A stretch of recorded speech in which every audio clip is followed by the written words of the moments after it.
मैदानाच्या आतमध्ये सामन्याला सुरुवात झालेली आहे. उपस्थित सर्वांचं चेतन स्मृती चषक 2024 या स्पर्धेमध्ये सहर्ष स्वागत.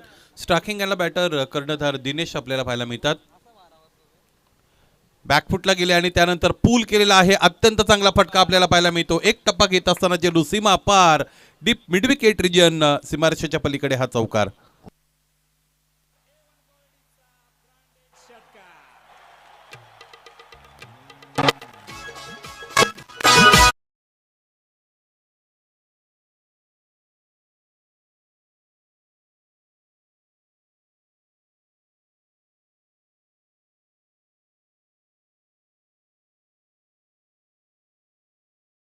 आपण सगळेजण एन्जॉय करत आहात. गोलंदाज धीरजच्या वतीने षटक हाताळलं जात आहे, तर फलंदाजीसाठी फलंदाज रविराज ब्लास्टर्सचे कर्णधार दिनेश मार्के पुढे सरकले. त्यानंतर कव्हरच्या दिशेने उडवायचा होता. पॉइंटमध्ये क्षेत्ररक्षक उपस्थित आहेत. बॅकवर्ड पॉइंटला चेंडूपर्यंत जात आहेत. चेंडू आडून फेकी झाली. 2 धावा याच दरम्यान इथे पूर्ण झालेले आपण बघत आहात. बघा, ज्यावेळेस आयोजक मैदानाच्या आतमध्ये खेळण्यासाठी उतरतात त्यावेळेस सगळ्यात महत्त्वाची गोष्ट की बऱ्याच प्रेक्षकांच्या नजरा आयोजकांकडे असतात आणि त्याचबरोबर होम ग्राउंड असतं, त्याचबरोबर होम क्राऊड असतं आणि त्याच्या अंडर खेळण्याचा एक वेगळा प्रेशर असतो. तुम्ही चांगला खेळ केला की मग जल्लोष तर होतच असतो आणि तो वेगळ्या थाटाने होत असतो.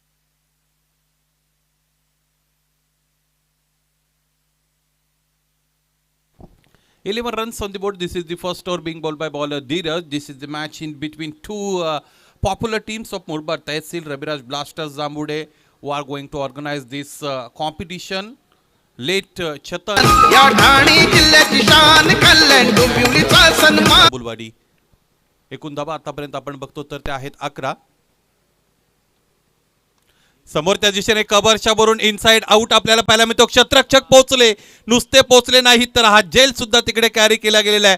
अत्यंत चांगलं क्षेत्ररक्षण इथे आपल्याला पाहायला मिळतं. जांभुलवाडी संघाच्या वतीने झेल टिपलेला आहे रोहितने आणि रोहित शर्माच्या स्टाईलने खेळणारा फलंदाज दिनेश मार्के बाद.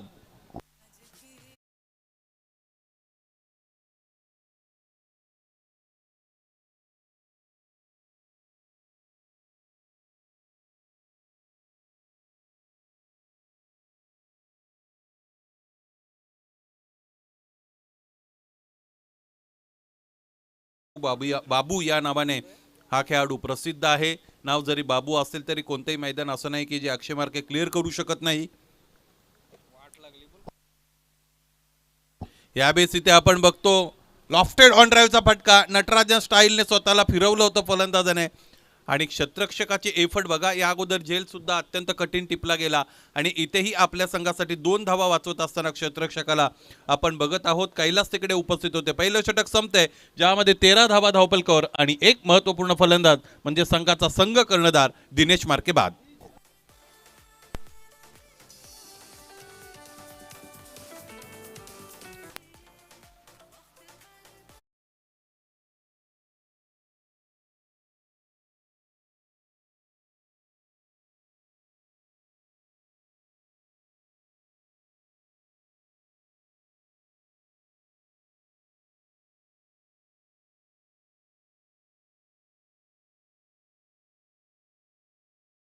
बरोबर या सत्राला सुरुवात झालेली आहे. 5 मिनिटांचा अवधी. पहिले षटक बोल्ड करण्यासाठी ते धीरजने घेतला, ज्यामध्ये 2 चौकार आलेले आपण पाहिले. त्याचबरोबर फलंदाज दिनेश मार्के बाद होताना आपण पाहिला.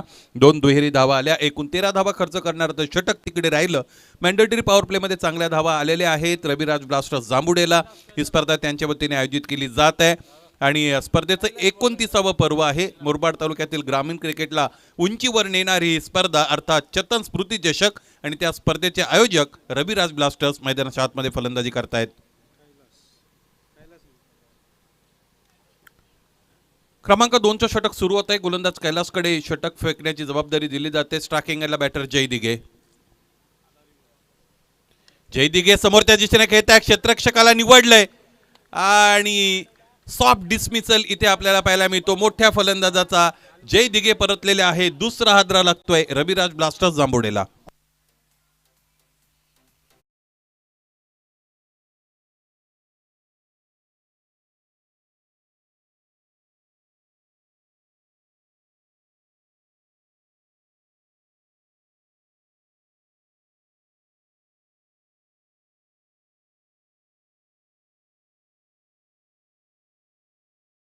ने फटका खेळला होता. बऱ्याचदा सरळ फटका हा सुरक्षित फटका गणला जातो, परंतु इथे स्ट्रेट हिटसाठी क्षेत्ररक्षक ठेवले गेले होते.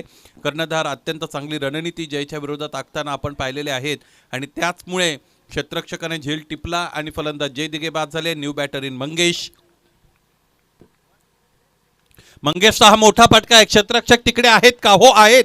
आणि इथेही झेल टिपला गेलेला आहे. लागोपाठचे 3 मोठे फलंदाज खरं तर इथे बाद झालेले आपण पाहिले. दिनेश तिकडे उपस्थित होते आणि मंगेशचा त्याने झेल टिपला. क्षेत्ररक्षणाचा अभिजात दर्जा जांभूळवाडीने इथे जपलेला आहे. आणखी एक मोठा फलंदाज स्वस्तात बाद.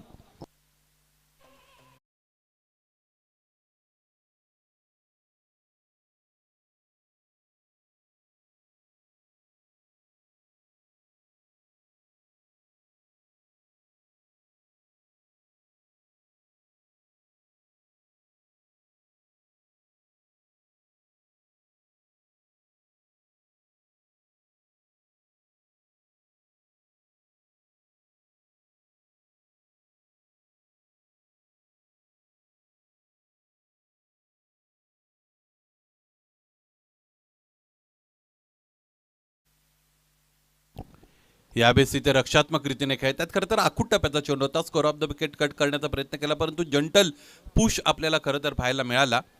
जंटल टच ज्याला आपण म्हणू शकतो, सॉफ्ट हँडेडने खेळला होता फलंदाज. त्याचमुळे कमी वेगाने चेंडू क्षेत्ररक्षकापर्यंत पोहोचला आणि तिथे वेळ होती ही एकदा पूर्ण करण्याची. यावेळेस स्ट्रायकिंग एंडला बॅटर असतील अक्षय अर्थात बाबूला जबाबदारी घ्यावी लागेल, कारण त्याच्याकडे क्षमता चांगल्या आहेत फलंदाजीच्या. चेंडू पडला, अनपेक्षितरित्या खाली राहिला. स्लॉग हिटचा प्रयत्न मैदानाच्या आतमध्ये अक्षय मार्के, ज्याचा जर्सी नंबर आहे 7 अर्थात इंटरनॅशनल क्रिकेटमध्ये अनेकांच्या आवडीचं खरं तर व्यक्तिमत्व महेंद्रसिंग धोनी याला रिप्रेझेंट करणारा हा जर्सी नंबर. 3 षटकार लागोपाठ आले तर 1100 रुपयाचं कॅश प्राईज अनाऊन्स झालं. रिव्हर्सचा प्रयत्न मैदानाच्या आतमध्ये. ओबडधोबड फलंदाजी आपण आतापर्यंत पाहिलेली आहे. ज्या पद्धतीची लय रविराज ब्लास्टरच्या फलंदाजीमध्ये गेली अनेक वर्ष पण अनुभवलेली आहे, ही लय विस्कळीत झालेली आहे. याची अनेक कारणे असू शकतात. पहिली महत्त्वाची गोष्ट की पूर्ण स्क्वॉड नाही आहे. काही महत्त्वाचे खेळाडू या प्लेइंग 11मध्ये आपण बघत नाहीत. आणखी एकदा हा फटका इथे असं वाटत होतं की फसलाय. हृदयाचे ठोके वाढले होते, परंतु अंतिमतः इथे चांगल्या ताकदीचा वापर झालेला आपण पाहिला आणि चेंडूने हवाई मार्गे सीमारेषा भेदली. षटकार.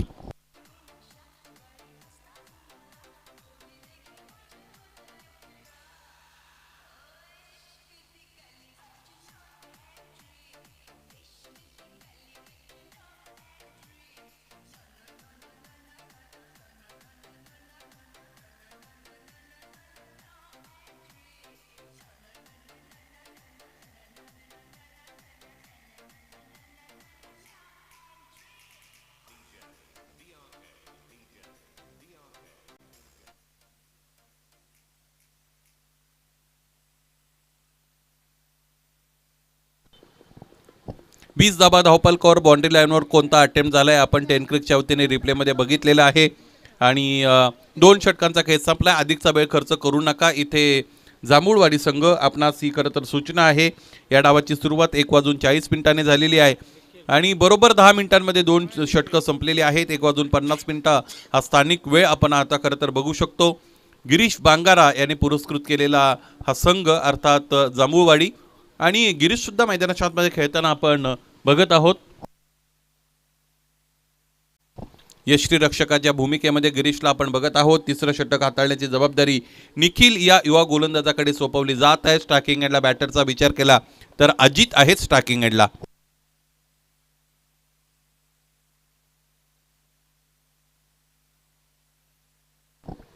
जांभुर्डे गावासाठी गेली अनेक वर्ष चांगलं क्रिकेट खेळणारा खेळाडू अर्थात रघुनाथ तुपे यांचे सुपुत्र आहेत अजित. पाहायचे कशा पद्धतीने मैदानात आतमध्ये खेळ त्यांचा होईल. अधिकचा वेळ घेतला जात आहे. बघा 15 मिनिटांमध्ये 3 षटकं जर पूर्ण झाली नाही तर एक खेळाडू आतमध्ये येईल. अजितने आणखी एकदा रक्षात्मक रीतीने फटका खेळलेला आहे. क्षेत्ररक्षक डीपमध्ये आहेत. अँकरिंग रोल चांगला प्ले करतायत अजित. त्यामुळे खेळाची खरं तर खेळातील बारकावे तुम्हाला माहीत असणं अत्यंत गरजेचे आहेत. कॉम्प्लिमेंट करतायत. आपला पार्टनर की जो डॉमिनंट बनलेला आहे, ज्याच्या बॅटमधून एक षटकार या अगोदर आलेला आहे, त्याच्यासाठी स्ट्रायकिंग एंड इथे खुला करत आहेत आणि हे तितकं सोपं काम नाही. बऱ्याचदा मैदानाच्या आतमध्ये ज्या फलंदाजाला संधी मिळते त्याला असं वाटतं की प्रत्येक वेळेला मला स्ट्रायकिंग एंड हवा आहे, मीच जास्तीत जास्त दबाव बनवल्या पाहिजेत, चौकार षटकार माझ्याच बॅटमधून आले पाहिजेत, परंतु तो अट्टहास अजितचा पाहायला मिळत नाही. सेन्सिबल क्रिकेट, समजूतदारपणाचं क्रिकेट. अक्षय स्ट्रायकिंग एंडला. उजव्याष्टीच्या बाहेरचा चेंडू, पंचांचे दोन्ही हात फैलावलेले आपण बघू शकतो. गती या चेंडूमध्ये अधिकची होती, वाईट जरी असेल तरी गतीच्या दृष्टिकोनातून चेंडू अत्यंत चांगला होता. लांबी सुद्धा योग्य ठेवली गेलेली होती, दिशेवर नियंत्रण ठेवता आलं नव्हतं गोलंदाज निखिलला. 22 धावांपर्यंत डाव जाऊन पोहोचतोय.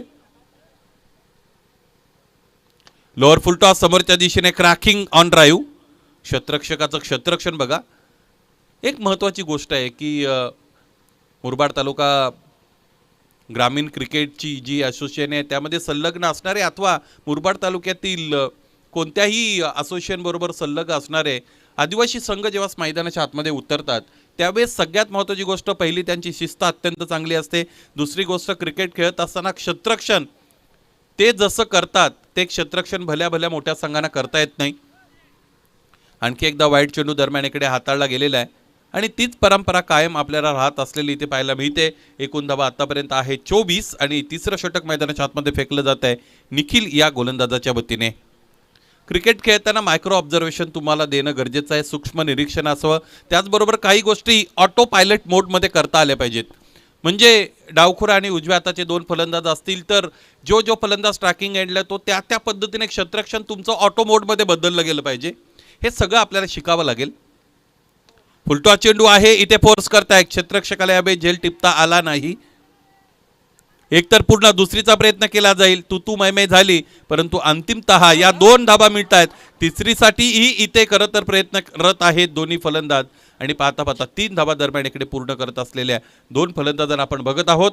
या 3 धाबा महत्त्वाच्या आहेत ज्यामुळे धावफलक पुढे गेलं. एकूण धाबा आतापर्यंत आहेत 27 अर्थात 27.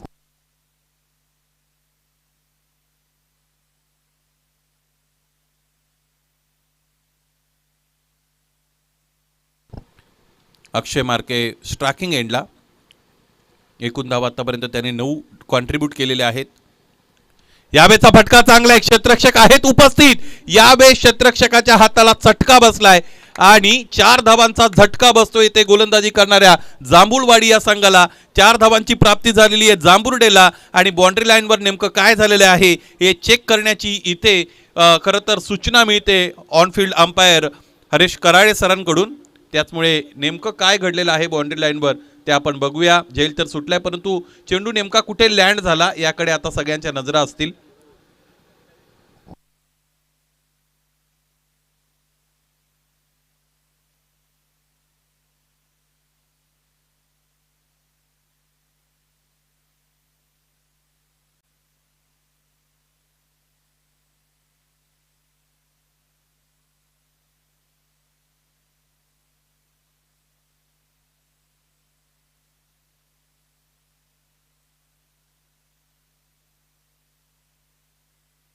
ऑनफिल्ड अंपायर तुमचा निर्णय इथे अंतिम असणार आहे. चौकार. 31 धाबा धावफलकावर. ऑनसाइड रिजनमध्ये मोठा फटका खेळण्याचा प्रयत्न केला, स्लॉकस्विपचा फटका खेळायचा होता, चेंडूबाईचा संपर्क आला नाही. एक धाव इकडे मिळते. धावफलकाला आता थोडा चांगला वेग मिळालेला आहे. एकूण धाबा आतापर्यंत आपण पाहिला तर ते आहेत 32. तिसरं षटक मैदानाच्या आतमध्ये सुरू आहे. निखिलच्या वतीने 4 चेंडू हाताळले गेलेले आहेत आणि 12 धावा त्याने आतापर्यंत खर्च केलेल्या आहेत. फुलटॉस आडव्या बॅटने प्रहार करण्याचा प्रयत्न इथे अयशस्वी ठरलेला आहे. बघा, क्रिकेट खेळत असताना कधी कधी खराब चेंडू तुमच्यासाठी जीव घेणे ठरत असतात, कधी कधी चांगल्या चेंडूवर तुम्ही चांगला प्रहार देत असता. त्यामुळे क्रिकेटने हे सगळं गेले अनेक वर्षापासून आपल्याला दाखवलेलं आहे. हीच तर क्रिकेटमधली अनिश्चितता जी आपण अनेकदा चर्चेला घेत असतो. खराब चेंडू परंतु निर्धाव. चांगला चेंडू आणि त्यावर षटकार. याचबरोबर 3 षटकांचा खेळ संपलेला आहे. 3 षटकांच्या अंती धावफलकाकडे नजर दिली तर धावफलक आपण बघूयात ते जाऊन पोहोचले 38 अर्थात 38 वर. हा शेवटचा चेंडू या षटकातील आपण आपल्या ॲक्शन रिप्लेमध्ये बघत आहोत. बॉलच्या अगदी योग्य बरोबर लाईनमध्ये गेले आणि मिडल स्पॉटला स्वीट स्पॉटला बॉलला कनेक्ट करत असताना हा फटका खेळला होता फलंदाज बाबूने आणि षटकार मिळाला. 3च्या अंती धावपलकर धावेत 38, 3 गडी बाद रविराज ब्लास्टर्स जांभुर्डे.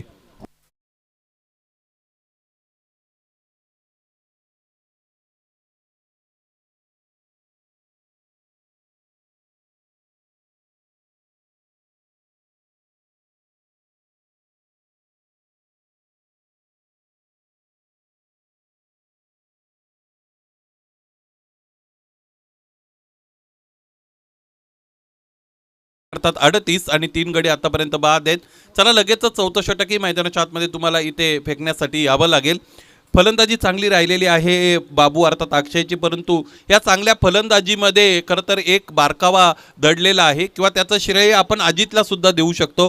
ज्या पद्धतीने अजित फक्त आणि फक्त स्ट्राईक रोटेट करण्याचं काम मैदानाच्या आतमध्ये करतोय आणि त्याचमुळे स्ट्रायकिंग एंडला आल्यानंतर बाबू आक्रमकता दाखवण्यासाठी तयार होत असतो. त्याने ती शोधलेली सुद्धा आहे. 38 धावा धावपलकावर 3 गडी आतापर्यंत बाद. अधिकचा वेळ घेऊ नका. गिरीश बांगारा अँड टीम लगेचच चौथं षटक मैदानाच्या आतमध्ये सुरू केलं जावं.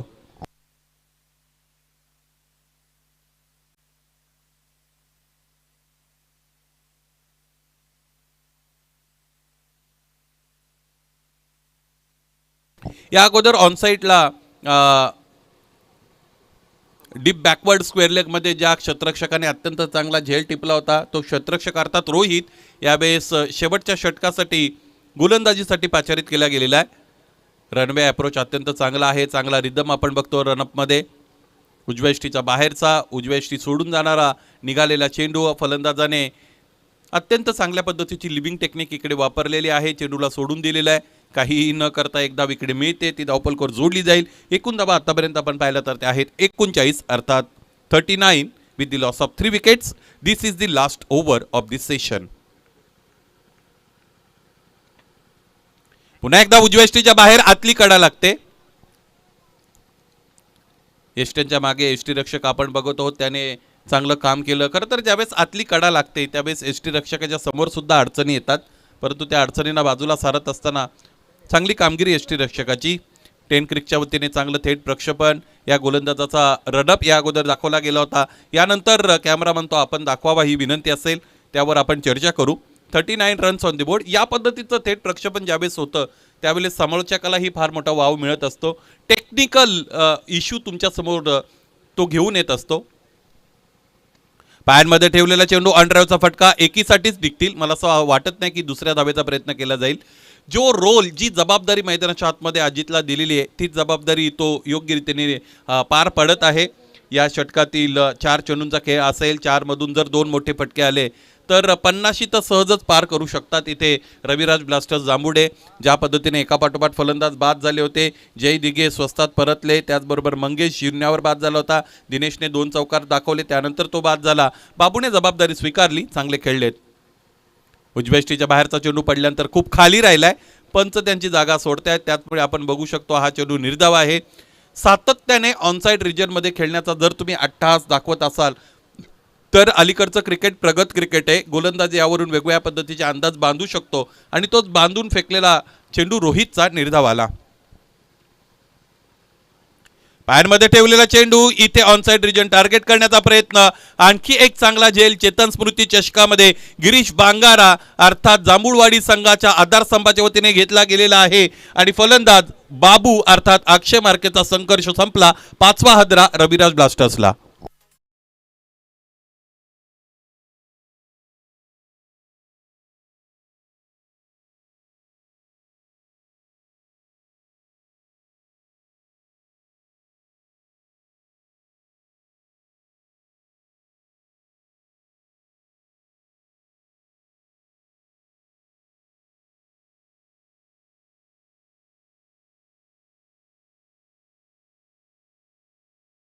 गडी बाद झालेले आहेत. या षटकाचा जर विचार केला तर आतापर्यंत फक्त 2 धावा आलेल्या आहेत.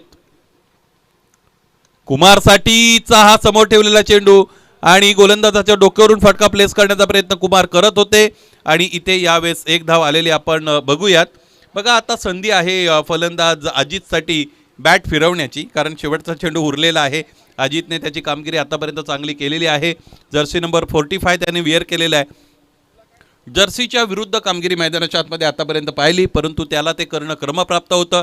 शेवटचा चेंडू, शेवटच्या चेंडूवर समोरच्या दिशेने फटका अत्यंत चांगला आहे. क्षेत्ररक्षक डीप मध्ये उपस्थित आहेत, त्यांना बीट करत असताना चेंडू सीमारेषेच्या पलीकडे निघून गेला. आणि या सगळ्या सत्रामध्ये बाबू अर्थात अक्षय मार्के आणि अजित तुपे या दोघांची फलंदाजी चांगली राहिली. त्याचमुळे निर्धारित 4 षटकांच्या डावामध्ये 45 धाबा धावपलकर जोडल्या गेल्या. रविराज ब्लास्टर जांभुर्डेच्या वतीने 46 धाबांचं टार्गेट पार करावं लागेल सामना जिंकण्यासाठी. जय गावदेव जांभुळवाडीला.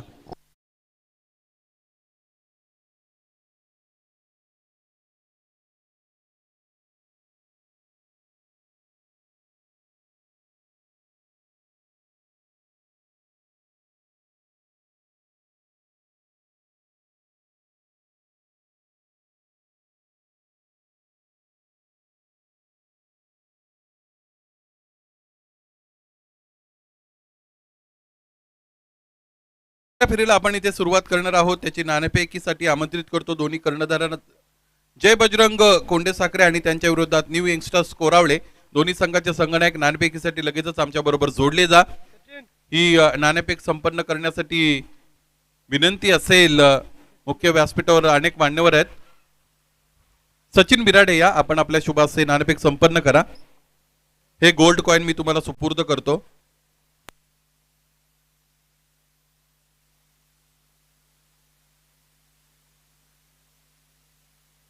कोंडेसाखरे संघाच्या संघनायकाला विनंती आहे. प्रतिस्पर्धी संघाचे संघनायक योगेश आमच्या बरोबर जोडलेले आहेत. दुसऱ्या फेरीचा निर्धारित 4 षटकांचा सामना आणि त्याची नाणेफेक आपण इथे करणार आहोत. त्यामुळे लवकरात लवकर कोंडेसाखरे संघाचे संघनायक आपण नाणेफेकी कक्ष गाठा. चेतन स्मृती चषक 2024 या स्पर्धेचं मित्रांनो 29वा पर्व आपण सगळेजण दिमागदार पद्धतीने आयोजित केले गेलेलं बघत आहात. स्पर्धेचे 2 दिवस या अगोदर पार पडलेले आहेत आणि या स्पर्धेने अत्यंत चांगलं गुणात्मक क्रिकेट आतापर्यंत दाखवलेलं आहे. या स्पर्धेमध्ये चांगली फलंदाजी करणारे अनेक फलंदाज आपण अनुभवले. त्याचबरोबर या स्पर्धेमध्ये गोलंदाजांनीही चांगली अचिव्हमेंट केलेली आहे. क्षेत्ररक्षकांनी तर कमालीची कामगिरी केलेली आहे. अशक्य असे अनेक झेल क्षेत्ररक्षकाने दरम्यान तिकडे घेतलेले आपण जरच्या सत्रामध्ये सुद्धा यष्ट्यांच्या मागे गिरीश बांगाराने अत्यंत चांगला झेल तिकडे टिपला. त्याचमुळे एकूणच रोचक क्रिकेट हीच ओळख राहिलेली आहे चेतन स्मृती चषकाची. आणि या चषकातील दुसऱ्या फेरीचा महत्वाचा सामना, त्याची नाणेफेक आपण संपन्न करत आहोत. सचिन बिराडे यांच्या शुभ हस्ते नाणेफेक संपन्न केली जाईल आणि योगेश यांना कॉलिंग साठीची संधी ते मिळते.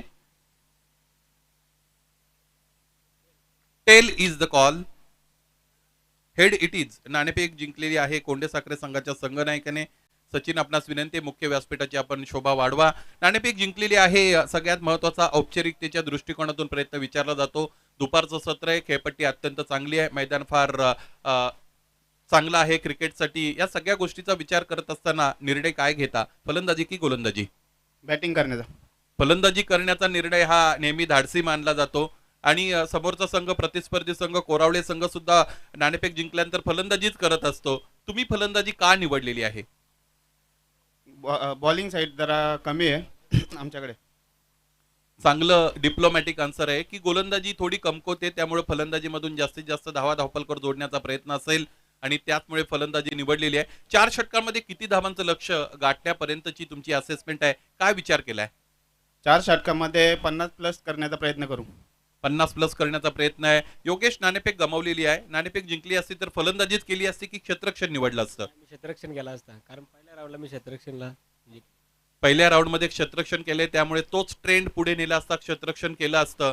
दुसऱ्या फेरीचा सामना आहे. या अगोदरच्या सामन्यामध्ये कॉन्ट्रीब्युशन सगळ्या गोलंदाजाकडून फलंदाजांकडून आलं होतं. सुरुवातीला गोलंदाजी करायची, क्षेत्ररक्षण करायचंय. कोणत्या गोलंदाजांकडून अधिकच्या अपेक्षा असतील आणि काय संदेश असेल सगळ्या संघाला? नाही, आमच्या गोलंदाजांना एकच आहे का, चांगली बॉलिंग टाका, स्वतःचा बेस्ट द्या. सगळ्यांनी आपला 100% द्या, मैदानाच्या आतमध्ये चांगले खेळा, अशी प्रतिक्रिया योगेशची सुद्धा मिळते. ही नाणेफेक इकडे संपन्न झालेली आहे. दोन्ही संघाच्या संघनायकांना विजयासाठीच्या हार्दिक शुभेच्छा समालोचन कक्षाच्या वतीने. आणि नाणेफेक जिंकलेली आहे ती म्हणजेच कोंडेसाखरे संघाच्या संघनायकाने. निर्धारित 4 षटकांच्या दुसऱ्या फेरीतील या सामन्यातील पहिल्या सत्रामध्ये ते करणार आहेत फलंदाजी. मैदानाच्या आतमध्ये सामना सुरू झालेला होता, त्याचं पहिलं सत्र संपलंय. 46 धावा इथे चेस करायचे जांभुळवाडीला. जाऊया थेट आपण समालोचन कक्षामध्ये. Stay tuned with me and with 10 क्रिक. धन्यवाद.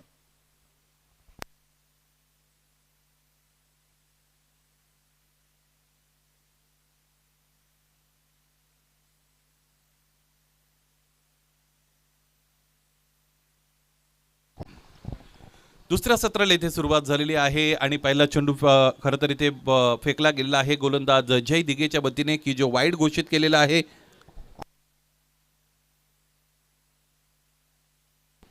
भोईर सरांचं आगमन या क्रीडानगरीमध्ये झालेले आहे. आपले हे सहर्ष स्वागत. यावेळेस आपण बघतो की पुन्हा एकदा उजव्या यष्टीच्या बाहेरचा चेंडू आहे. आणखी एकदा इथे वाईड घोषित केला गेलेला आहे. लागोपाठचे 2 चेंडू इथे वाईड फेकलेले आहेत गोलंदाज जय दिघेने. 46 धावा बनवायचे. स्ट्रायकिंग एंडला बॅटर आपण बघतो बाळू आणि नॉन स्ट्रायकिंग एंडला धीरज. पुन्हा एकदा उजव्या यष्टीच्या बाहेरचा चेंडू. सातत्याने फलंदाजाच्या हिटिंग झोन पासून चेंडू दूर ठेवण्याचा प्रयत्न करतायत. फुल लेनचा चेंडू होता. पडल्यानंतर अतिरिक्त उसळी मिळते आणि ती टॅकल करता आली नव्हती स्ट्रायकिंगला बॅटर बाळूला. त्याचमुळे हा चेंडू निर्धाव. समोरच्या दिशेने फोर्सिबल हिट. क्षेत्ररक्षक तिकडे उपस्थित आहेत. पाहायचे काय घडतं इथे. यावेळेस आश्चर्यकारकरित्या अंतर मिळालेलं आहे. चेंडू फळीचा संपर्क झाल्यानंतर असं वाटलं नव्हतं की हा चेंडू षटकारासाठी निघून जाईल, परंतु इथे प्रचंड ताकद वापरली होती फलंदाज बाळूने आणि त्याचमुळे इथे आलेला आहे हा दमदार षटकार.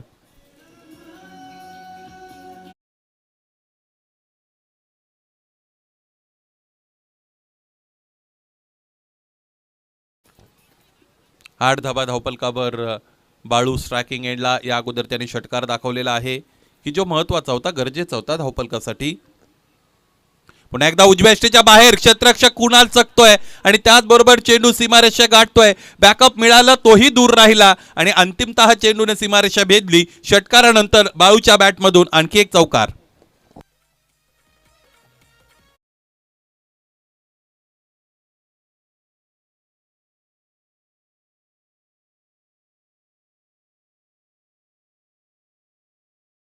बॅकअपसाठी धीरज आले होते फार दूरवरून, लॉंग ऑफवरून, परंतु त्यांनाही चेंडू अडवण्यामध्ये यश मिळालं नव्हतं. त्याचमुळे चौकाराला 12 धावांपर्यंत डाव जाऊन पोहोचलेला आहे.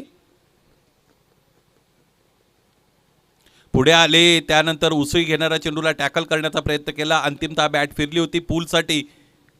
निर्धाव चेंडू इथे फेकण्यामध्ये यश मिळते गोलंदाज जय दिघेना. जय दिघे म्हटलं की दोन्ही बाजूने चेंडू वळवण्यामध्ये त्यांची क्षमता आहे, ती वापरावी लागेल मैदानाच्या आतमध्ये योग्य वेळेला. बॅकफुटला असताना स्क्वेअर ऑफ द विकेट. आणखी एकदा फटका खेळायचा होता फलंदाजाला. या फलंदाजाला आतापर्यंत बॅकफुटला टेस्ट केलेला आहे. फ्रंटफुटला एकदा चेंडू हाताळला होता, त्यावर कव्हरच्या डोक्यावरून षटकार दाखवला होता फलंदाजाने. त्याचमुळे शॉर्ट ऑफ गुड लेंथ वापरण्याचा निर्णय जय दिघे घेत आहेत. अनुभवी गोलंदाज आहेत जय. शॉर्ट पिच चेंडू आहे. समोरच्या दिशेने फोर्सिबल हिट. मिड ऑफला क्षेत्ररक्षक आहेत, त्यांच्या डोक्यावरून मॅन्डेटरी पॉवर प्लेचा चांगला वापर करत असताना फटका खेळलाय बाळूने आणि चेंडू फळीचा संपर्क आला त्यावेळेसच असं समजलं होतं चेंडू सीमारेषेपर्यंत निश्चितच जाईल आणि त्याचमुळे हा फटका राहिलेला आहे दणदणीत आणि खणखणीत चौकार.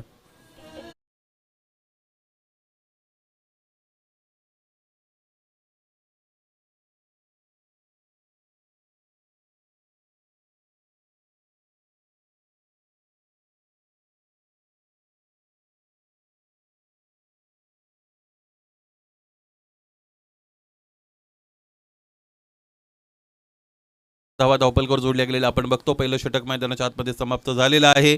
धावा एकूण बनवायच्या आहेत 46, ज्यामधून आता रिक्वायर्ड रन रेटचा जर आपण विचार केला तर 10.00चा रिक्वायर्ड रन रेट येईल, जो सुरुवातीला अधिकचा होता, जवळजवळ 12चा होता. आता तो 10वर आणण्यामध्ये यश मिळत आहे फलंदाजांना, कारण पहिल्या षटकामध्ये इथे खर्च झालेले 16 धावा.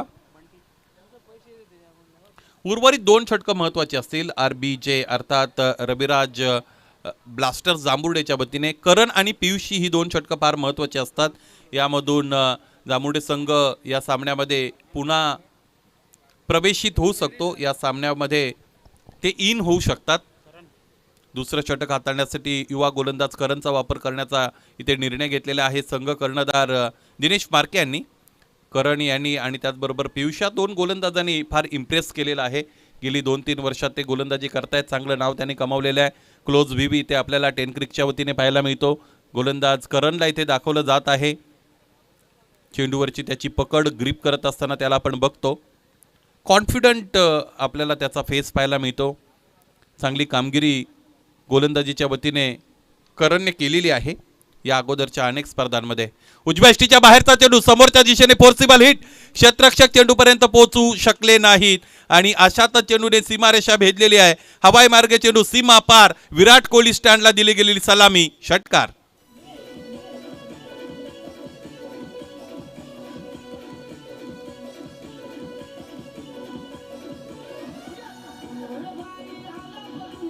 Thank you so much. आयोजक संघ आहे, आयोजनासाठी लवकरात लवकर बाहेर निघावं. कदाचित त्या पद्धतीचं प्रदर्शन मैदानाच्या आतमध्ये करतायत. ज्या पद्धतीने रविराज ब्लास्टर्स खेळताना गेली अनेक वर्ष आपण पाहिलेली आहे, या सामन्यामध्ये तो सूर त्यांना सापडला नाही आहे. ऑनसाईड रिजनमध्ये फ्लिकचा फटका खेळायचा होता फलंदाजाला, लेग बॅकच्या रूपाने ही धाव दरम्यान आलेली आपण बघू शकू. गोलंदाजाला कमबॅक करावं लागेल, करणकडे ती क्षमता आहे आणि म्हणून नेहमी आम्ही असं म्हणत असतो की तुमच्याकडे नॉलेज असं असावं की ज्याला स्थळ काळ आणि वेळेची कोणतीही बंधनं नसावीत. परिस्थिती कशी असू दे, तुम्हाला तुमचं जे नॉलेज आहे ते वापरता आलं पाहिजे, त्याचं उपयोजन करता आलं पाहिजे आणि तेच आव्हानात्मक असतं. म्हणजे वाईट परिस्थितीमध्ये जर तुम्ही तुमचं नॉलेज योग्य रीतीने वापरलं की तुम्ही मग कॅरेक्टर तुमचं रिव्हील होत असतं, तुम्ही प्रोडक्ट म्हणून जगाच्या समोर येत असता आणि मग तुमच्या नावाचा बोलबाला बनत असतो. करण पुन्हा एकदा येत आहेत, ही संधी करणसाठी अत्यंत चांगली मोठी आहे. पुलल यांचा चेंडू यॉर्कर हाताळण्याचा प्रयत्न गोलंदाज करतायत, जर्सी नंबर 63 आणि एक धाव इकडे मिळते. दोन्ही फलंदाज कम्फर्टेबली फलंदाजी करतायत. बाळूने 15 धावा बनवलेल्या आहेत, 7 चेंडूचा त्याने सामना केला आहे. धीरज खेळत आहेत व्यक्तिगत 6 वर. या अगोदर त्यांनी एक षटकार दरम्यान दाखवलेला आपण पाहिलेला आहे. दुसरं षटक मैदानाच्या आतमध्ये मार्गस्थ होत आहे. रिक्वायर्ड रन रेटचा विचार केला तर 8 धावा प्रत्येक षटकामध्ये हव्यात. समोरच्या दिशेने हाताळलेला चेंडू यावेळेस कोलवर टप्प्याचा होता. चेंडू पडल्यानंतर आतल्या अंगाने वळतोय. कालही मी त्या गोष्टीची चर्चा केली होती. भोईर बंधू यांची एक बस आता उजव्या बाजूला समोरचन कक्षाच्या तिकडे आपल्याला पाहायला मिळते आणि मला असं वाटतं रवीच तिकडे आहेत.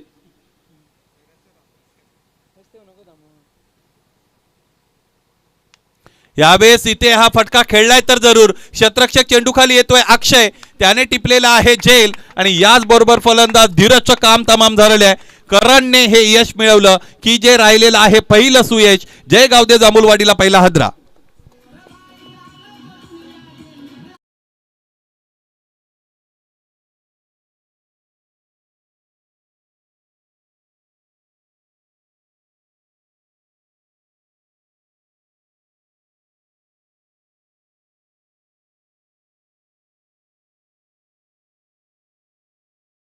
युवा प्रतिनिधी आहेत आणि ते सगळ्यांना अभिवादन सुद्धा देत आहेत. गाडी फक्त रस्त्यात लावलेली आहे, अडचण होऊ नये याकडे लक्ष द्या रवी. गावचा सामना सुरू आहे त्यामुळे तुम्हाला आम्ही तो तितका अट्टास सुद्धा करणार नाहीत, परंतु यानंतर तिथून ती बाजूला करा. 24 धावा धावफलकावर. एक गडी बाद झालेला आपण बघतो. क्रमांक 3 साठी फलंदाज कैलास मैदानाच्या आतमध्ये दाखल झालेले आहेत. क्रिकेट हे असं असतं जे कोणालाही स्वस्त बसू देत नाही. घरी तुम्हाला आराम करण्याची इच्छा असेल तरी ते क्रिकेट तुम्हाला मैदानाकडे घेऊन येतं आणि याचमुळे दुपारच्या सत्रामध्ये अनेक प्रेक्षक या स्पर्धेबरोबर जोडले गेलेले आहेत. आणखी एक मोठा फटका खेळण्याचा प्रयत्न. यष्टीरक्षक चेंडूपर्यंत पोहोचतील का? हो, पोहोचले. जीवाचा आटापिटा केला परंतु चेंडूवर इथे पकड मिळवता आली नव्हती. प्रयत्नांना जर गुण द्यायचे असतील तर 10 पैकी 10 गुण आपण देऊ शकतो.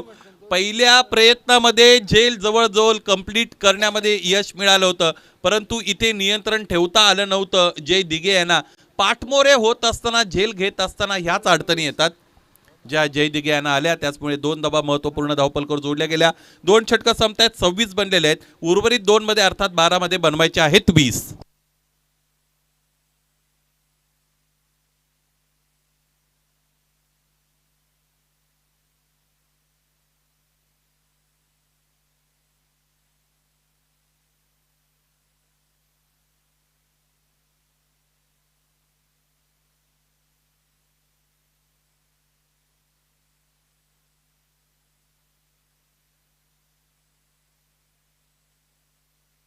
तिसऱ्या षटकाला मैदानाच्या आतमध्ये सुरुवात देत असताना गोलंदाज पियुष याला आपण बघू शकतो. त्याचा जर्सी नंबर जर पाहिला तर तो 33 असावा. यस, अगदी बरोबर. अलीकडे जर्सी नंबरचे सुद्धा वेगवेगळ्या पद्धतीचे ट्रेंड आहेत. जास्तीत जास्त जर्सी नंबरचा विचार केला तर रो हिटमॅन शर्मा 45 ही जर्सी आपल्याला पाहायला मिळते. त्या खालोखाल विराट कोहलीची जर्सी पाहायला मिळते. त्या खालोखाल MSD ची जर्सी पाहायला मिळते. अलीकडे हार्दिक पांड्याच्या जर्सीलाही फॉलो करत असताना अनेक युवक आपण बघतो. खोलवर टप्प्याचा चेंडू अत्यंत चांगला, पहिला चेंडू वाईड यॉर्कर इथे शोधलेला आहे गोलंदाज पियुषने. सुरुवात चांगली मिळाली की अर्ध काम पूर्ण होतं असं म्हणतात. वेल बिगेन इज हाफ डन असं म्हटलं जातं इंग्रजीमधून. त्याचमुळे आता फार लवकर सुरुवात चांगली दिलेली आहे गोलंदाज पियुषने. आता ती त्याला टिकवता येईल का? एक दुसरी बाजू त्याची अशी मांडता येईल, कधी कधी तुम्हाला फार लवकर यश मिळतं परंतु ते यश तुम्हाला टिकवता येत नाही. टिकवणं अत्यंत महत्त्वाचं आहे. कधी कधी तुमची मैत्री एखाद्या मित्राबरोबर फार लवकर जुळते परंतु ती किती टिकते याला फार मोठं महत्त्व आहे. 11 चेंडू 19 धावा. आखूड टप्प्याचा चेंडू अधिक गतीने फेकला गेलेला. याच मैदानावर गोलंदाज पियुष सराव करत असतात, त्याचमुळे या मैदानाच्या अनेक खाणाखुणा त्याला माहीत आहेत, सगळे बारकावे त्याला माहीत आहेत. ही विकेट बनवत असताना सुद्धा तो इकडे उपस्थित होता, त्यामुळे या विकेटचा चांगला वापर तो करत आहे. यावेळेस ऑन फॉर दी ओव्हरचा इशारा मिळालेला आहे. या षटकासाठीतला एक बाउन्सर इथे फेकला गेलेला आहे. समोर ठेवलेला चेंडू ऑन ड्राईव्हचा चांगला फटका. बघा हे क्रिकेट आहे. आता फलंदाजाला माहीत आहे की बाउन्सर पहिला हाताळला गेलेला आहे, त्यानंतर गोलंदाज बाउन्सर करू शकणार नाही, त्यामुळे फलंदाज रिलॅक्स होते, फ्रंट फुटला होते आणि पुढ्यात येणाऱ्या चेंडूवर त्याने ड्राईव्हचा फटका दाखवला होता. 9 चेंडू 18 धावांची गरज. या एका षटकामुळे सामन्याचं चित्र बदलू शकतं. आणखी 3 चेंडू चांगले हाताळावे लागतील गोलंदाज पियुषला. स्ट्रायकिंग याला बॅटर बाळू. सलामीसाठी आलेला बाळू इथे चांगला फटका खेळून दाखवतोय. क्षेत्ररक्षक तिकडे उपस्थित आहेत. यावेळेस अजित तुपेने घेतलेला आहे झेल. Jersey number 45. फलंदाजी अजितची चांगली झाली होती, त्यात क्षेत्ररक्षणही त्याचं चांगलं आपण बघतो. सामन्याचं चित्र बदलत आहे आणि फलंदाज बाळू परतले.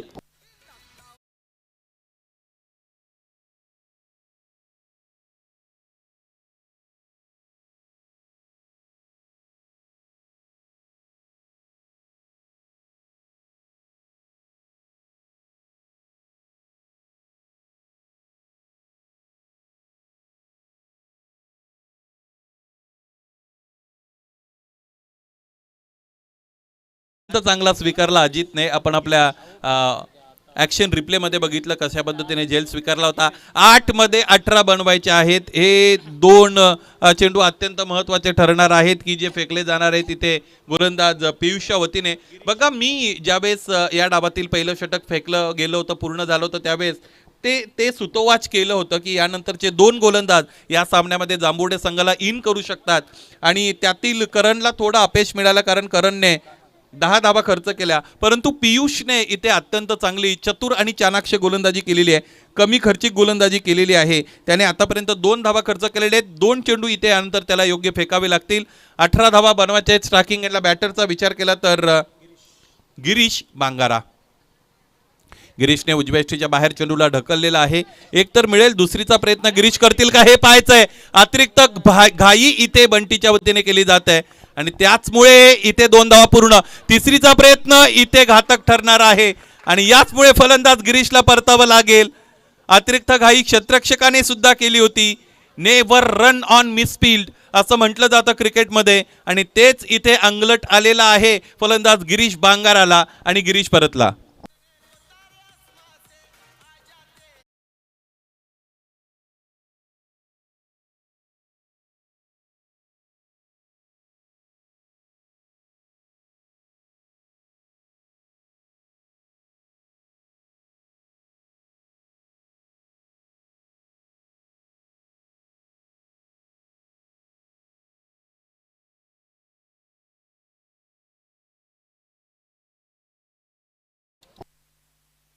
सात चेंडू आणि 16 धावा असं समीकरण मैदानाच्या आतमध्ये उरलेलं आहे. सामना बदलत चाललेला आहे. सामन्यावर आता हळूहळू पकड इथे निर्माण होत आहे, ती रविराज ब्लास्टर जांभुर्डेची. हा सामना रविराज ब्लास्टरने जिंकला की पुढच्या सामन्यामध्ये त्यांचं स्क्वॉड अर्ध तरी बदललेलं तुम्हाला पाहायला मिळेल.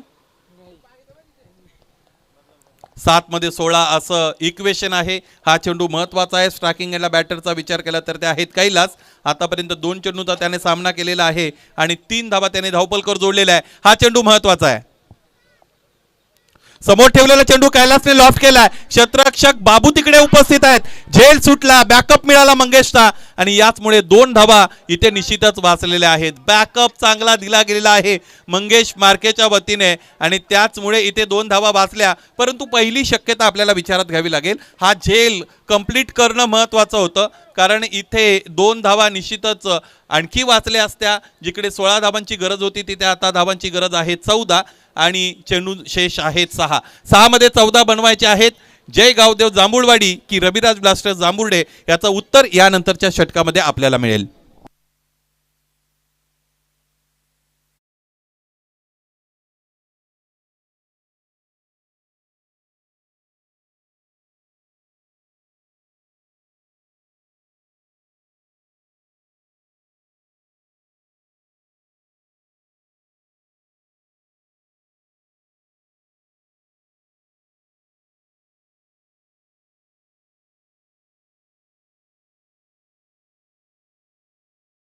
एक सामना मला आठवला, माझे साथी स्कोरर जांभुर्डे गावचे युवक मला बंटीविषयी माहिती देत होते. एक सामना असा होता जिकडे एक 12वा प्रतिनिधी माझ्याबरोबर जोडला होता आणि शेवटच्या षटकामध्ये 24 धावा होत्या. तर त्यावेळेस तो 12वा मला म्हटला की सर, हा आमचा गोलंदाज असा आहे, खरं तर मी भिवंडीत होतो, की त्याने जर खर्च केल्या तर 24 त्याला कमी पडतील आणि त्याने जर चांगली गोलंदाजी केली तर तो 4 बनवून देणार नाही. त्या सामन्यामध्ये त्या गोलंदाजाने फक्त 6 धावा खर्च केल्या होत्या. त्यामुळे असे काही गोलंदाज तुमचे असतात ज्यांच्याविषयी अनेक तर्क वितर्क लावले जातात. दाजी अत्यंत हास्यमुद्रेने आमच्याबरोबर जोडलेले आहेत. मुरबाड तालुका टेनिस क्रिकेट विश्वाला सुपरिचित अशा पद्धतीचं हे नाव. अनेक वर्ष यूट्यूबमध्ये त्यांची चांगली कारकीर्द राहिली ॲज अ कॅमेरामॅन म्हणून. अलीकडे न्यू यंगस्टर कोरावले संघामध्ये त्यांचे सक्रिय सदस्य बनलेले आहेत. 6 मध्ये 14 धावांची गरज आहे. क्षेत्ररक्षणाची रचना बदलली गेलेली आहे. राईट आर्म राऊंडनी गोलंदाजी करतील. प्लस पॉईंट असा आहे की हे मैदान बंटी त्याचबरोबर जांभुर्ड्याचं घरचं मैदान आहे. इथेच ते सराव करत असतात. 6 मध्ये 14ची गरज. स्ट्रायकिंगला बॅटर रोहित. खोलवर टप्प्याचा चेंडू अत्यंत चांगल्या पद्धतीने हाताळला. इथे काय घडेल? स्ट्रायकिंग एंडला फलंदाजाला बाद करण्याची संधी होती आणि निर्णय इथे घेता आला नाही जय दिगेला. प्रत्येकाला पडलेला हा प्रश्न आहे की स्ट्रायकिंग एंडला फलंदाज बाद असताना जय दिगेने नॉन स्ट्रायकिंग एंडला हा खरं तर थ्रो फेकण्याचा अट्टहास का बाळगला? याची कारणं अनेक असू शकतात. कदाचित नॉन स्ट्रायकिंग एंडला जे फलंदाज आहेत ते अधिक मजबूत आहेत असं खरं तर इव्हॅल्युएशन केलं असेल जय दिगेने. आपल्या संघाच्या हिताचा निर्णय तो असावा असं त्यांना वाटलं असेल. परंतु क्रिकेटमध्ये एकदा जे झालं ते झालं. दुधाचं एकदा दही बनलं की दह्यापासून पुन्हा दूध बनत नाही. आणि यानंतर 5 चेंडू शेष असणार आहेत. 5 मध्ये 13 धाबांची गरज आहे. गोलंदाज पुन्हा एकदा बंटी गोलंदाजीच्या मार्गावर अर्थात नितेश मार्के तयार होत आहे आणि स्ट्रायकिंग एंडला यावेळेस फलंदाज आहेत कैलास. काय घडेल या सामन्यामध्ये? प्रेक्षकांची उत्कंठा इथे वाढत चाललेली आहे. प्रत्येक चेंडू अत्यंत महत्वाचा आहे. 5 मध्ये 13. आणखी एक डीप होणारा फुलटॉस. समोरच्या दिशेने आडव्या बॅटने प्रहार. क्षेत्ररक्षक चेंडू पर्यंत पोहोचतील का? हो, पोहोचलेत. दिनेशचं क्षेत्ररक्षण अत्यंत चांगलं. तितकीच चांगली फेकी. लागोपाठच्या 2 चेंडूंवर लागोपाठ 2दा चूक करतोय इथे गोलंदाज नितेश. त्याला इथे खरं तर थ्रो व्यवस्थितरित्या गॅदर करता येत नाही. हा प्रेशर आहे. ज्यावेळेस तुम्ही होम ग्राउंडमध्ये खेळत असता, होम क्राऊडमध्ये खेळत असताना, त्याचमुळे इथे तणावाचं योग्य व्यवस्थापन करावं लागेल. क्रिकेट खेळत असताना तणावाचं व्यवस्थापन जो व्यवस्थितरित्या करतो त्या संघाचं प्रदर्शन चांगलं होत असतं. तणाव बाजूला सारावा लागेल खेळाडूंना. 4 चेंडू आणि 11 धाबांची गरज. कैलास आहे स्ट्राईकला. 4 मध्ये 11. उजव्या यष्टीच्या बाहेरचा चेंडू. यावेळेस पंचांकडे दाद मागितली गेलेली आहे आणि एसटी चीजसाठी या अगोदर खरं तर इथे रिव्ह्यू आला गेलेला आहे. पायचे तिसरे पंच निर्णय तुमच्यापर्यंत देतील. राज भोईर सरांना विनंती आहे, तुम्हाला स्वतः यावं लागेल.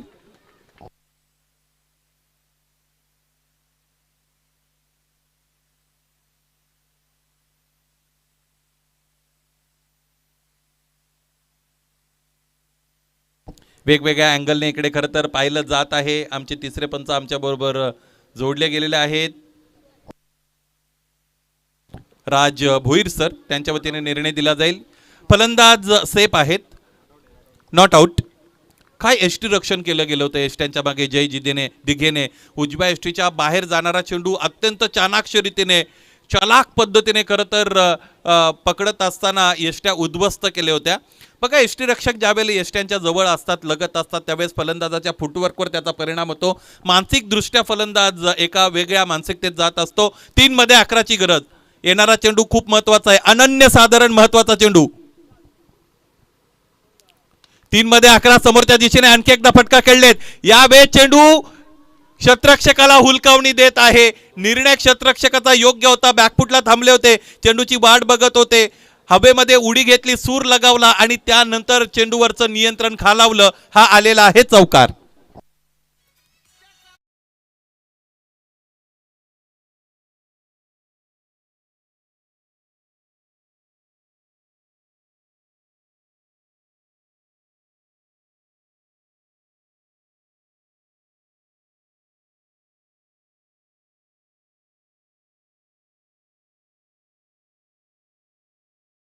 ते 7 धावांची गरज असताना गोलंदाज नितेश गोलंदाजीच्या मार्गावर. चांगली गोलंदाजी आतापर्यंत नितेशने केलेली आहे. क्षेत्ररक्षणाचं पाठबळ जर इथे मिळालं असतं तर कदाचित इथे फक्त एकच धाव मिळाली असती, परंतु जर तरला क्रिकेटमध्ये थारा नाही. क्रिकेट हा वास्तववादी खेळ आहे. कल्पना विलासामध्ये रंगून क्रिकेट कधी खेळलं जात नाही. There is no chance for ifs and buts in cricket. किंतु परंतु का तो सवालही नाही उठता आणि जर तरला क्रिकेटमध्ये थारा नाही. 2 चेंडू उरतायत, 7 धावांची गरज आहे. कोण असेल नायक, कोण ठरेल खलनायक. 2 मध्ये 7. स्ट्रायकिंग एंडला बॅटर कैलास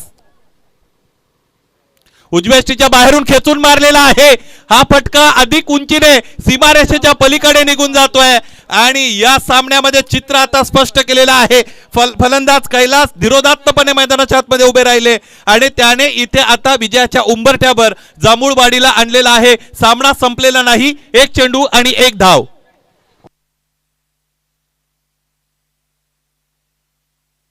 प्रत्येक जण इथे एका गोष्टीची चर्चा करत आहे की या अगोदर फलंदाजाला बाद करण्याची 2दा तुम्हाला संधी मिळाली होती. ती संधी तुम्ही नाकारली आणि संधी या देवतेच्या डोक्यावर केस नसतात, त्यामुळे आलेल्या प्रत्येक संधीचं आपल्याला सोनं करावं लागतं. पंच निर्देशित करतायत की लवकरात लवकर क्षेत्ररक्षण सज्ज करा. त्याचबरोबर मला असं वाटतं क्षेत्ररक्षक जखमी झालेले आहेत, त्याची सुद्धा आपल्याला विचारपूस करावी लागेल. पाणी मैदानाच्या आतमध्ये लवकरात लवकर पोहोचलं जावं.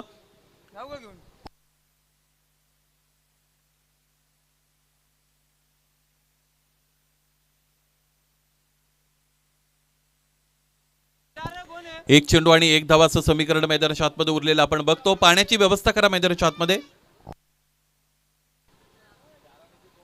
यस, ऑल इज वेल. क्षेत्ररक्षक इथे बाहेर जात आहेत. सबस्टिट्यूट आणखी एक क्षेत्ररक्षक मैदानाच्या आतमध्ये खरं तर बोलवला जाईल.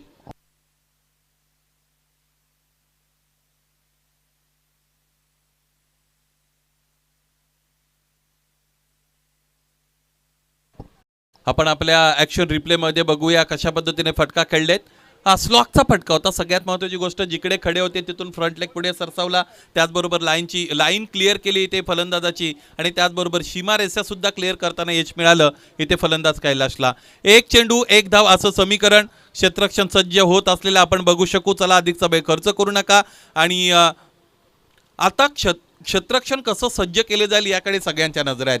1 मध्ये 1 वाचवायची असतील तर त्याचे सुद्धा वेगळे प्लॅन आहेत, ते मैदानाच्या आतमध्ये एक्झिक्यूट करावे लागतील. खरं तर खेळ तुमच्या बाजूने जाईल किंवा खेळ तुमच्या विरोधात जाईल, ह्या 2 बाजू आहेत. परंतु ज्या पद्धतीची प्राप्त परिस्थिती आहे त्या परिस्थितीला अनुसरून मैदानाच्या आतमध्ये कर्णधाराला निर्णय घ्यावेच लागतात आणि ते घेतले जातील का हे पाहायचं आहे. बघा, सिली मिड ऑफ इकडे आणला गेलेला आहे. सिली मिडॉपमध्ये क्षेत्ररक्षक आहेत. सिली मिडॉनला एक क्षेत्ररक्षक आपल्याला पाहायला मिळतात. त्याचबरोबर शॉर्ट स्क्वेअर लगला सुद्धा क्षेत्ररक्षक पाहायला मिळतात. अम्ब्रेला फील्ड इथे सेट केली जाईल. फलंदाज आता पंचांच्या बरोबर जाऊन इथे चर्चा करतात की इतके खेळाडू की जे आमच्या जवळ आलेले आहेत ते व्हॅलिड आहेत की इनव्हॅलिड आहेत, त्याची चर्चा फलंदाज करतोय. प्रत्येक जण आपापल्या पद्धतीने विचार करतोय. क्रिकेट हा खेळ नियमांनी अधीन राहून खेळला जातोय, त्यामुळे सगळ्यांपेक्षा नियम मोठे आहेत. त्या नियमांनी आधारभूत धरून क्षेत्ररक्षणाची रचना इथे व्हॅलिड आहे असं पंच ठरवतायत. 1 चेंडू आणि 1 धाव. 1 चेंडू 1 धाव असेल तर फलंदाजाच्या समोर सुद्धा काही गोष्टींचं आव्हान असतं. ते असं असतं की मग फलंदाज डिफेन्सिव्ह अप्रोचनी खेळेल की मोठा फटका खेळेल, ही त्याच्या समोरची असणारी मोठी अडचण आहे. पाहूया ह्या अडचणीतून त्याला बाहेर जाता येईल का. आणखी एक खेळाडू जवळ आणला जातोय. स्लीप क्वार्टरमध्ये खेळाडू तैनात केला जात आहे. पियुषला आणलं जात आहे. आणखी एक 38 सर्कलच्या आतमध्ये मला असं वाटतं जास्तीत जास्त फौज फाटा आपल्याला इथे पाहायला मिळतो. अम्ब्रेला फील्ड सेटिंग ज्याला आपण म्हणतो. एखादी गृहिणी रांगोळी काढण्यासाठी ज्या पद्धतीने टिपके देते त्या पद्धतीने आता हे टिपकेदार क्षेत्ररक्षण आहे. एका पाठोपाठ एक ओळीने क्षेत्ररक्षक आपण बघत आहोत. अत्यंत चांगला सामना प्रेक्षकांच्या पसंतीस उतरलेला. कोण असेल या सामन्यातील विजेता संघ? जांभूळवाडी की जांभुर्डे? यावेळेस गोलंदाज बंटी की फलंदाज कैलास? कोण नायक कोण खलनायक? काय घडेल? दीर्घ श्वास घेतला जातो. क्षेत्ररक्षक तयार, गोलंदाज तयार, फलंदाज सुद्धा तयार. एक चेंडू एक धाव. फुलटॉस चेंडू, मोठा प्रहार. सामना जिंकलेला आहे जांभूळवाडीने. आतापर्यंत गोलंदाजी चांगली राहिली होती. शेवटचे 2 चेंडू गोलंदाजाच्या विरोधात गेले आणि परिणामतः रविराज ब्लास्टर जांभुर्डेच्या विरोधात गेले आणि हा सामना जिंकलेला आहे जांभूळवाडी संघाने. परंतु चांगला संघर्ष मैदानाच्या आतमध्ये दाखवला आयोजक संघाने, अर्थात रविराज ब्लास्टर जांभुर्डेने. त्याकरता त्यांचा आम्ही कौतुक करू. विशेषत्वाने गोलंदाज पियुष याचा आपल्याला कौतुक करायचंय. ज्या पद्धतीचं खरं तर प्रदर्शन गोलंदाजीचं त्याचं राहिलं. 6 धावा खर्च करत असताना एक फलंदाज त्याने बाद केला. तिथून जांभुर्डे संघ या सामन्यामध्ये निश्चितच इन झाले होते. परंतु अंतिमतः फलंदाज कैलासचा संयम आपण पाहिला आणि शेवटी एक षटकार त्याचा जो आला त्यातून सामन्याचं समीकरण बदललं आणि सामना जिंकलेला आहे जांभूळवाडी संघाने. या सामन्यातील सामनावीर खेळाडू आपण बघतो कैलास, ज्याने दुसरं षटक हाताळलं होतं. 2 फलंदाज बाद केले होते आणि फलंदाजी करत असताना या सामन्या